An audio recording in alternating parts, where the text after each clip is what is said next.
Hi friends, இந்த வீடியோவில் வந்து நம்ம என்ன பார்க்க போகிறோம் அப்படின்னு கேட்டிங்கன்னா, இப்போ வந்து நம்ம கமலஹாசன் வந்து ஸ்ட்ரிக்டாக வந்து மன்னிப்பெல்லாம் கேட்க முடியாது அப்படின்ட்டு வந்து ரொம்ப ரொம்ப ஒரு அதிரடியான ஒரு கடிதம் வந்து நம்மளோட நீதிமன்றத்துக்கு வந்து எழுதியிருக்காரு. கர்நாடகா நீதிமன்றத்துக்கு இந்த ஒரு விஷயம் ரொம்ப ரொம்ப சென்சேஷனாக போயிட்டுருக்கு. ஸோ அதை பற்றி அந்த வீடியோவில் நம்ம டீட்டெயிலாக பேச போகிறோம்.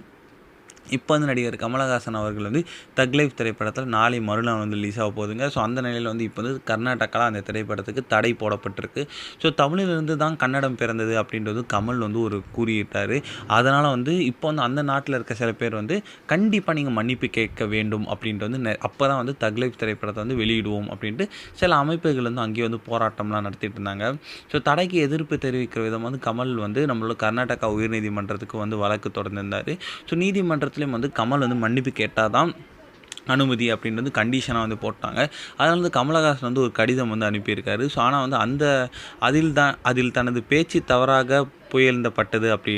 ஸோ நான் வந்து தெரியாமல் பேசிட்டேன்னு சொல்ல முடியாது. ஸோ நான் பேசுனதை வந்து நீங்கள் தப்பாக புரிஞ்சுக்கிட்டீங்க அப்படின்றதா சொல்ல முடியும் அப்படின்னு சொல்லியிருந்தாங்க.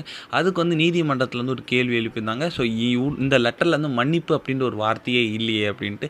அதுக்கு வந்து கமலஹாசன் அவர்கள் வந்து மன்னிப்பெல்லாம் கேட்க முடியாது அப்படின்ட்டு வந்து ரொம்ப ரொம்ப ஸ்ட்ரிக்டாக சொல்லியிருக்காரு. ஸோ தவறு செஞ்சால் மட்டும்தான் மன்னிப்பு கேட்க வேண்டும். ஸோ நீங்கள் தவறாக புரிஞ்சுக்கிட்டீங்கன்னா அதுக்கு என்னால் மன்னிப்பு கேட்க முடியாது அப்படின்ட்டு சொல்லியிருக்காங்க. மேலும் வந்து தக் லைஃப் திரைப்படத்தை வந்து ரிலீஸ் வந்து கர்நாடகாவில் மட்டும் வந்து தள்ளி வைக்கப்பட்டிருக்கு அப்படின்ட்டு சொல்லப்படுதுங்க. ஸோ அடுத்த விசாரணை வந்து வருகிற ஜூன் 10. ஸோ அப்போ ஜூன் 10 வரைக்கும் கண்டிப்பாக தக் லைஃப் திரைப்படம் கர்நாடகாவில் ரிலீஸ் ஆகாது அப்படின்ட்டு வந்து ஸ்ட்ரிக்ட் அண்ட் ரைட்டாக சொல்லியிருக்காங்க.